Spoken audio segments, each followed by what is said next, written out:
Hi guys, hello my family. How are you all doing? This is just a quick share, so I'll only be here for a few minutes.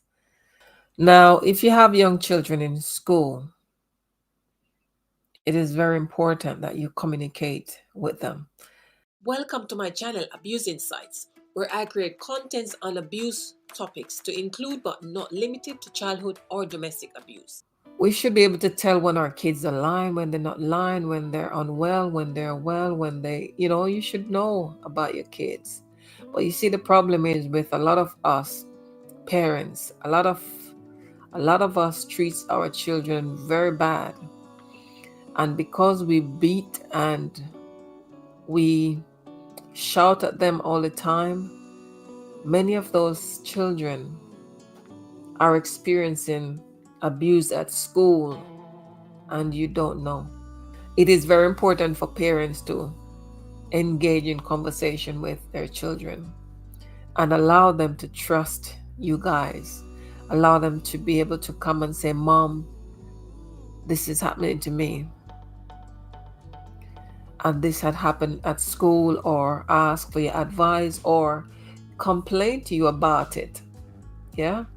When you drop your school or send your kids to school in the mornings, you must always have a few words with them. Give them words of encouragement. Have a wonderful day. You know, if anyone trouble you at school, make sure you find an adult, a teacher, and go and report it. And just say some positive things to your kids and allow them to feel secure, even if you're not there, because they know at the end of the day, if anything, they can come home and say, Mom, Dad, this happened. That's the relationship I have with my son. My son is a good kid. Now, every parent is going to say their children are good. No, my son is a good kid. He doesn't give trouble. He's not rude. He's not disrespectful. He's a good kid. Behind me, he's a good kid. And in front of me, he's a good kid because I grow my child. Well, he's only the one kid, but I don't spoil my kid. Yeah. Oftentimes, my son would come home, and when he, when I pick him up, the first question, how was your day? If I don't ask first, he would ask me, Mom, how was your day? And I would answer him, and then I would ask him. But we would engage in conversation from driving home to getting into the house and, just continue talking.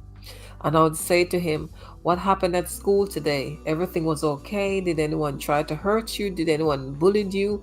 Was the teacher nice to you? Did you have problem with your homework, schoolwork at school? Whatever it is, I just ask question. And importantly, I allow him to talk. I allow him to explain himself to me. Oftentimes, my son will come home and my son will say, Mom, this happened at school. And I think that the teacher is engaging in favoritism. This is an 11-year-old child talking to me like some big adults. And I would ask him to explain, why do you think the teacher is engaging in favoritism? And he would explain. And in fact, he's right. Okay, so I allow him to speak. Then I will engage in conversation and explain to him stuff that I need to explain for him to understand. All right. So fast forward to last week, Friday. Last week, Friday at school, my son said, one boy, another student came to school with a pack of sweets, and they're not allowed to carry that to school. And if they do, they'll get into trouble. So he said, Mom, I didn't eat any of the sweet, but I sat at the table with them. Apparently, the teacher found out about it and gathered all boys together. So when you're in trouble, as kids, when you're in trouble, one of them always tried to snitch on the other or try to say, okay, it wasn't me, it was him, or him says him, and then everybody's trying to put the blame on each other. So they said my son was involved. And the teacher spoke to my son in a way to the point where my son said yes. And I said, but you told me you didn't have any of the sweet. And he said, Mom, I didn't. So I said, why did you answer? You did.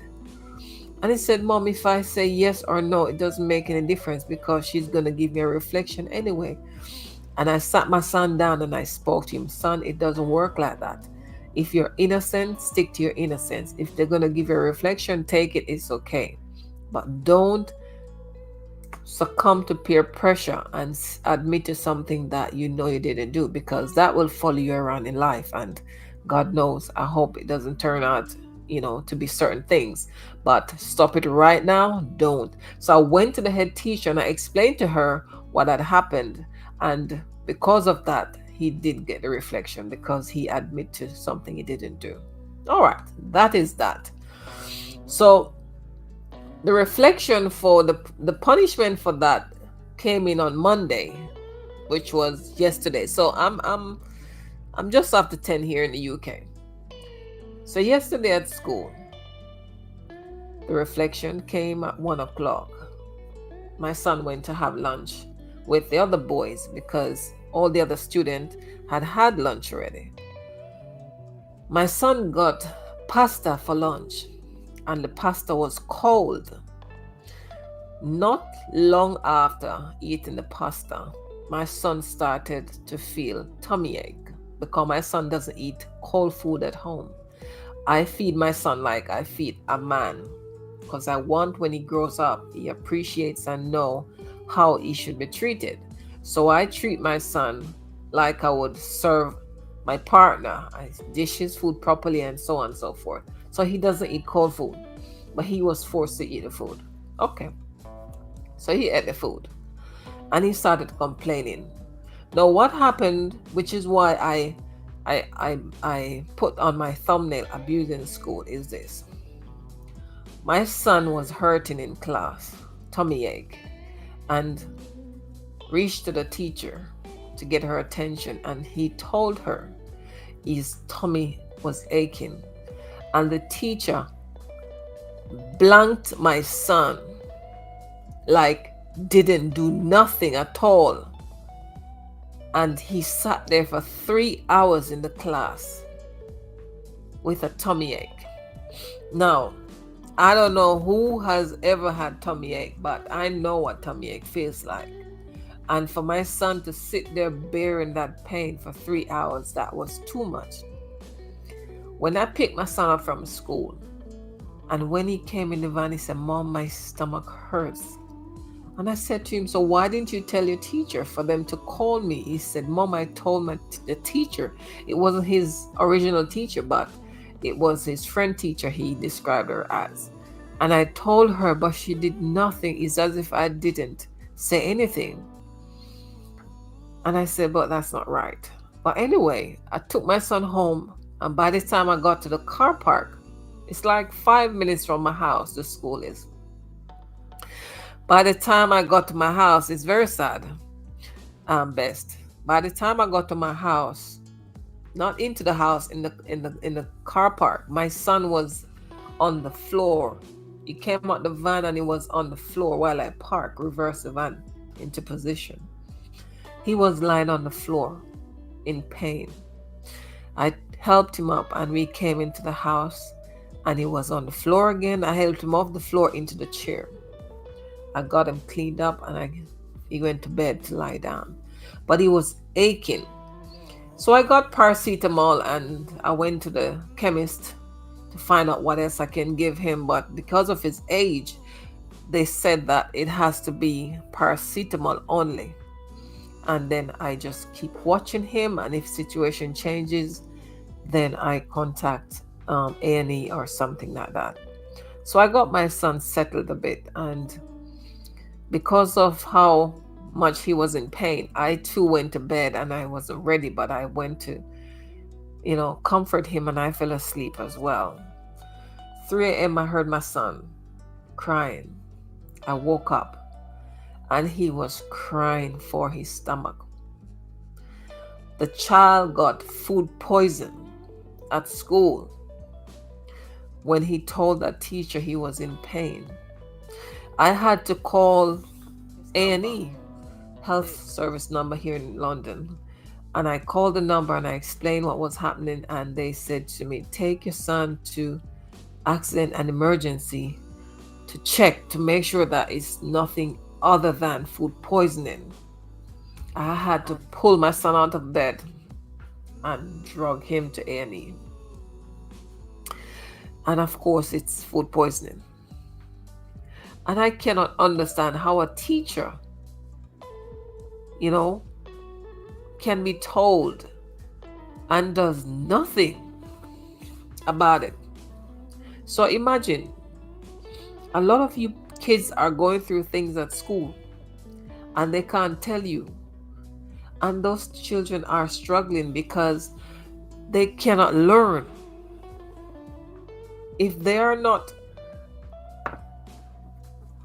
if they don't have a settled mind, and if they're struggling with issues that they can't even speak to you, mom, about to get a bit of comfort or a few words of encouragement, to get them going, they are going to struggle. And they're not going to achieve anything much in school. So I'm asking you, parents, I only share this with you because my child is not the only child. Because my friend's son would, when my son would say something, I would call his friends and I would ask question. I don't tell him exactly what my son said, but I would ask question, and they would confirm what my son said. So things do happen at school, and if you were to confront the teachers, they would try and make up, oh no, I didn't say that, he must have misunderstood me. These kids are not fool. Your kids ain't stupid. So I'm asking you, parents, please, I just share the experience with you because I'm asking you kindly to engage with your children. Sit down and ask them questions. Talk to them. Explain to them stuff. And get to understand if things are going okay with them at school, if their teacher is abusing them at school. I'm not just talking verbally, but physically as well, emotionally, because it does happen. And that's really what I want to share with you guys today. And if anything, just check yourself, parents. Check yourself. Some of you, you need to check yourself. Please check yourself. And don't treat your children like grown adults. They are children. And it's our duty to look after them. All right? Thank you for watching. If you have not yet subscribed, why not do so today? And if you have listened to this video this far, please click the like button.